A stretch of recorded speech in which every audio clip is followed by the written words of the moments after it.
Hi, this is Jeff Glenellis, and today we're going to take a quick look at a new trading method that's been released by Cynthia Macy. It's the Easy Color System Trend and Flat, I think is the actual name of it, or it's close to something like that anyway. And I don't have my notes directly in front of me. That's why I'm kind of stumbling on that part.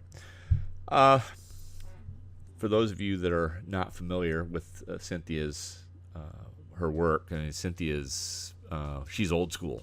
Cynthia's been around forever, trading and teaching, and has released I don't know, two or three other, maybe four other trading methods in the past. And her style is she prefers color coding virtually everything, and making it actually very easy then for anyone who is trading to trade her systems, because it's if everything turns red, generally you're looking at a sell. If everything turns green or blue, depending on the color she's using, that could be a buy. Obviously there's rules in place, but I mean it's a very, very simple system to follow, and simplicity sometimes is best. Now her charts look active. There's a lot of things going on the charts. A lot of people may not call these charts simple, in that there's 4 or 5 different things that you have to evaluate before you take a trade. But she does simplify things simply by making sure that if everything goes one color, then that's a buy. If it goes the other color, it's a sell. And that's what makes it a simple trading method. Now, what you're looking at right now is a pound yen chart. It's a 15-minute chart, and I will tell you today is Friday, the 22nd of December. It's about 10:15 in the morning. Volume is actually not bad, considering it's the day before Christmas break. It's the Friday before Christmas. Sunday will be Christmas Eve. Monday will be Christmas. The entire world is not going to be trading on that date, or at least anybody with any common sense is not going to be trading on those dates, because nobody else is going to be around. So I came in not really expecting to see any volume to speak of, and the reality is actually it's not bad. It's certainly about the same of what we would see on a typical Friday. 100 to 150 trades per minute on the 1-minute chart, which is a solid amount of volume for the pound yen on a Friday. So. But that's the good news. The bad news is this price really isn't going anywhere. In the last hour and a half, it's dropped from about 151.74 down to 151.54, and so a 20 pip drop during what is arguably the most active hours of the trading day for the pound yen, and so it's not a lot going on today. Okay, so the question always comes up: are you taking live trades with this? And the answer is yes, I have, but I'm not taking them right now, because I'm not going to get involved in a trade and late in the morning, the day before the entire world goes off on vacation for 3 or 4 days. So we're just going to look at the charts today, and I can go through and show you the setups and more or less what to look for. And I'll try to keep it brief. I mean, we're already 3.5 minutes into this thing, so. I was hoping to keep it down around 8 or 9 minutes, so we're going to just pick up the pace here and get going. One of the indicators that ends up going on the chart is this background indicator, and I'll see if I can find the name of it for you here real quick. It kind of escapes me at the moment, but what this does is it's based on a 4-hour chart, and every 4 hours. When the first candle opens that you were using, if you're using 1 minute, it's when the first 1-minute candle for that 4-hour period opens. It determines whether or not the trend is up or down on that candle. If price moves above the price on that candle, it's an uptrend. If price moves below that candle, it's in a downtrend. So it's not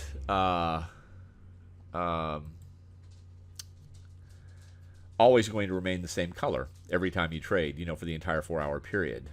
And just to show you what we're looking at here, this would be your candle for the opening of the new 4-hour session. This should read 16 somewhere, if I can get this thing to cooperate. Yeah, that's the 1600 candle. And you can see price more or less open and closed at the same price, which would be around 151.72.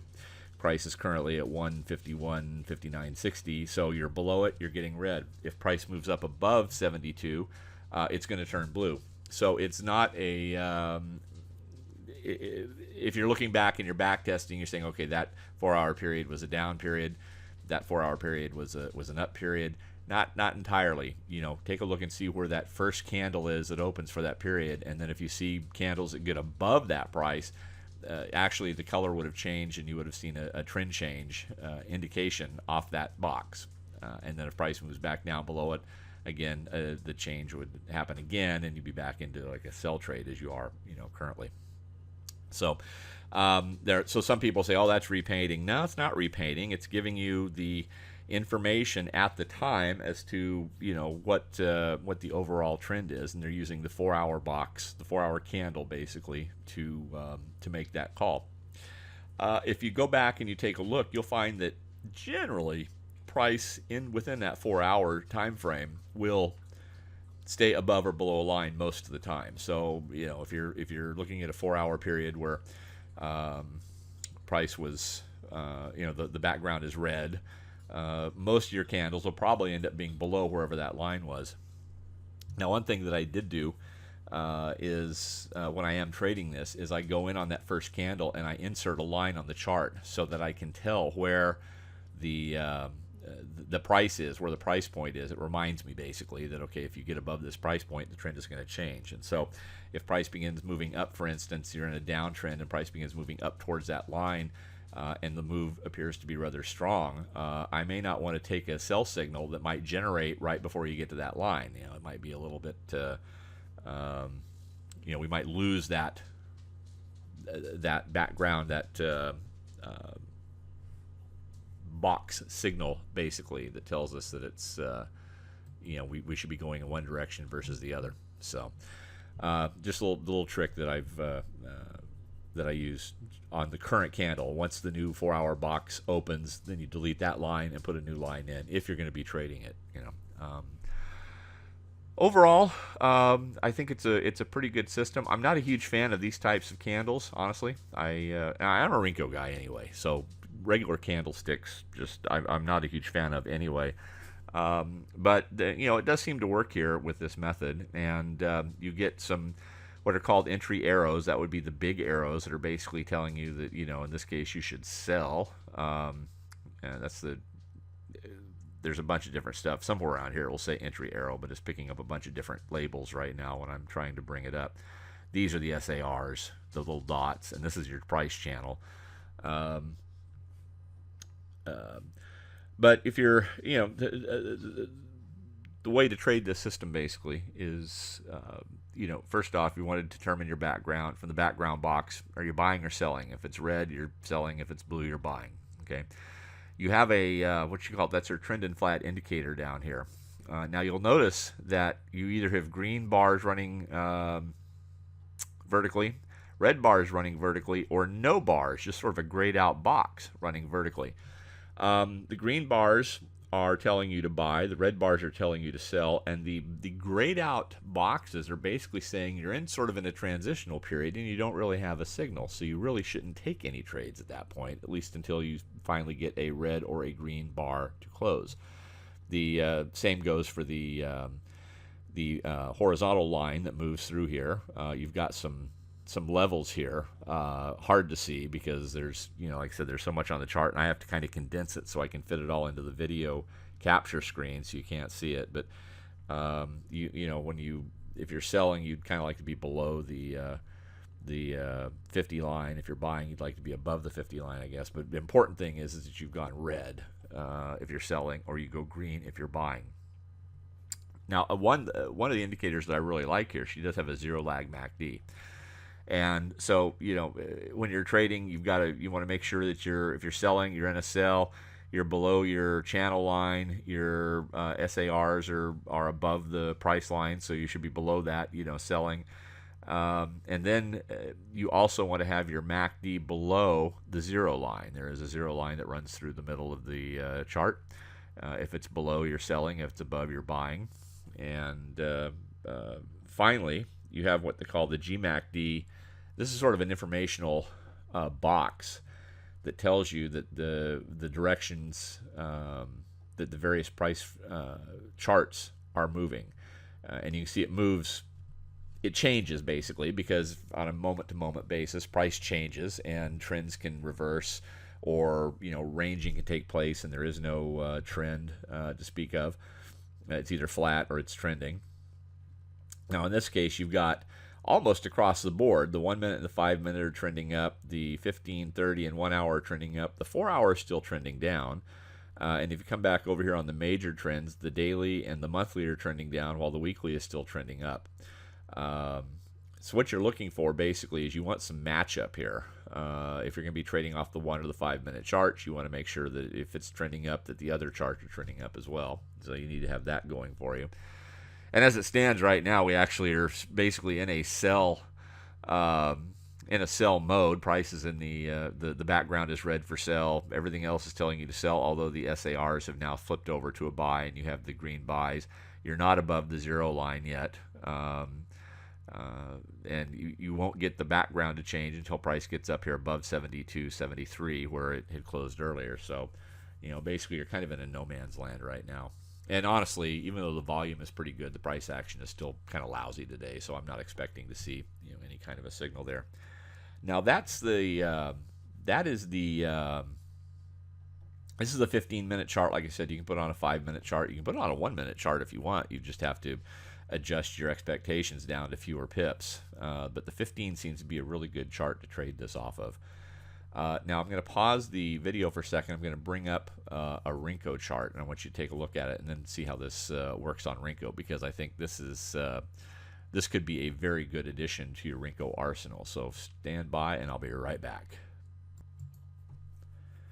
Okay, I'm back with the Renko chart, and these are 2-pip Renko boxes, which I have found to be very tradable ever since real August of this last summer. Price action had slowed a little bit going into the summer. Not that much, actually. Not as much as we thought it might. But we dropped from 4 down to 2-pip boxes just in the anticipation of some slower trading. And the 2-pip boxes ended up working out very well. And they continue to work very well. So we're not in a real big hurry to switch back to the 4-pip boxes just yet. We'll see what the new year holds. But as you know, if you trade Renko, you don't have all of the candles that are problematic that just sort of form and go nowhere and tend to throw a lot of indicators into disarray, because they start giving out multiple signals in both directions, even though price really isn't going anywhere. But just the march of time and all the new candles opening up can create issues with your indicators. Obviously not a problem with Renko, because you don't get a new candle to open until price has moved, X pips. In our case, 2 pips to the upside on off of a green candle in this case, or 2 pips to the downside off of a red candle. The only real big move is the 4-pip move, where you need to drop down 2 pips on a green candle and then another 2 pips to form your first red candle. So most of the moves are 2 pips, but the big ones are the 4-pip moves whenever you're moving back and forth between green and red, or red and blue in most cases. But everything else still stays the same, and you're looking for the big red or blue arrows. Those are your entry arrows, and you're looking for the smaller arrows to exit if you want to use that. If you want to use that method. Now, earlier this morning around 5 o'clock, price on this opened up at 5 a.m. my time, which would have been 10 a.m. In the UK, and the box closed at basically 82, since these are 2-pip boxes. If price gets above 82, the box will turn blue. If it stays below 82, it stays red. You can see we have a number of candles that got to 82 but went no farther. So 82 ended up being kind of a rather strong level of resistance. And price for the next 4 hours essentially stayed below, all the way right up to the very end of the session, when it got up above 82 just a little bit, and then came back down and stayed below the rest of the session. So basically you were dealing with mostly just sell trades. So if you go back to the beginning of that session, look for a sell trade, you had about 4 pips off of the first sell candle. It reversed and went back, and not much happened. You weren't taking the buy signals because essentially you're still in sell mode because of the fact you're below the price on the opening candle for that new 4-hour box. You got a second entry a few minutes later to sell. And this one actually traveled a good fair distance. I think ultimately it went about 20 pips or so before you got a reversal signal here, a reversal candle basically saying it's time to get out. Nice little score there. You have some buy signals that you're ignoring just simply because you're not in, you're looking for sell trades basically. Due to the nature of the price direction right now. You got another sell here. Everything matched up along the way, and the sell itself was again good for about 10 pips or 10 or 12 pips. And eventually, price turned around. Everything moved up above the line. I mean, everything, it turned green. You had sort of a neutral box for the vertical indicator here, but everything else is turning green, so you're probably going to get out about here. But that was good for about 6 or 8 pips. We're having problems with the computer today, so sorry about the whiteout section. Hopefully that won't last long. I'm going to pause until it goes away. Okay, that problem has resolved itself. So like I said before, you're ignoring the buy trades because you're in essentially a sell mode during this time frame. The red background tells you to sell, so you get another entry at about 618. That moved down about 10 pips or so. Let's get it to see if we can get it to go a little bit farther here. Probably, we're having problems basically with the whole system. So basically, a lot of upward movement later on around late 6 o'clock hour, moving into the 7 o'clock hour. No sell signals, by the way. There were some red candles, but no signals. You're looking for the big arrows. Next big arrow comes in at about 7:16.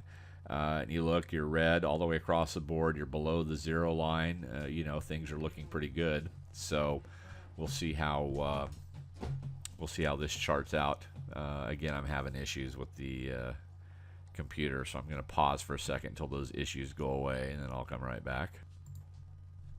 Okay, letting me back in again. So, like I said, your entry is about 7:16 or so, and coming down here to what appears to be about 7:30, so 14, 15 minutes, nice little 12, 14 pip sell-off. And got an hour and a half to go yet before the end of this 4-hour block of time. So there may still be some more trades that are out there. I'm going to pause it and see if I can find the next one. We'll come back and take a look. Okay, a few minutes later, looks about 7:45. There was another sell trade. Essentially, everything was looking good at the time that you would have taken the trade. Immediately went bad. So depending on how you run a stop loss, this went about 6 or 8 pips against you and ultimately began climbing. And I don't think we had any more sell trades the rest of the morning. I'll spin through this the rest of the way to take a look. Because I know we're moving up towards... in fact, when price got up to about right here, this would have turned blue because price got up to 84.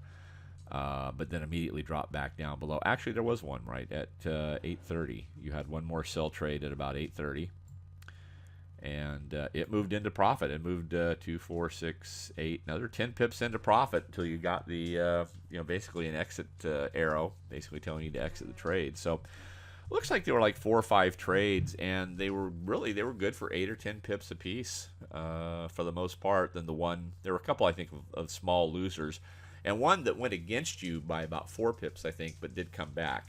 And I have a hard time exiting at -4, even if I've got a system that's giving me signals going in the opposite direction. A lot of times I'll give it another, box or two to convince me that it really is going the wrong way before I'll exit. Because too many times I've jumped on these signals immediately and exited, and then just turn around and watch the trade move right back into profit. And instead, I'm sitting here on a 4 or 5, 6 pip loss. So I think this is it's a good system. Like I said, Cynthia has been around for a while. She puts a lot of work and a lot of testing into these methods that she releases, and she, like I said, once every couple of years she puts something out. So it's not like she's trying to flood the market with stuff. She releases it when she feels like she's really got it down, almost to a scientific level, I think would be one way to say it. And then it would be ready for the market. And so if you're somebody who is, psychologically you kind of lean towards the color systems, it appeals to your senses. It makes it easier for you to trade. Then I think you really need to take a serious look at this. If you're a Rinko trader, I think you can do a hell of a lot worse than slap one of these templates up on a Rinko chart and then just follow the signals, because this I've gone back. I just showed you a small snippet because, like I said, I want to turn this into Gone with the Wind, 8-hour long movie, and we were already well over the 8 or 10 minutes I was hoping for. But I've gone back on this thing as far as the Rinko charts will allow me to do it, and this very consistently gets you into some trades that end up moving well into profit, 8, 10, 12 pips. And for people that are scalping and trying to get 10 pips a day or 20 pips a day, this could be a very, very good way for you to do that. And for the most part, very stress-free. Very few losers, and most of the trades go well into profit. So, I mean, I think this is it's a definite buy if you are out there looking for a trading method like this that is simple to follow and tends to give you a lot of winning trades. And like I said, this is on one of the worst trading days of the year, right before Christmas, and this thing still knocked out several winners a couple of hours after London opened. So anyway, there's a link if you want to pick it up. Look in the description below here. And you'll find the link, and it'll take you right to her page. And I hope you find this to be as interesting and as profitable as I'm finding this system to be. So look for another video somewhere down the line when we find something worth reviewing. That's getting harder and harder to do as time goes on. There just isn't that much great stuff coming out anymore, but this is a good one, and I think it's definitely going to be worth your time and money to grab. So just go click on the link and pick up a copy, get it up on your charts, and start making some pips. Talk to you soon. Bye.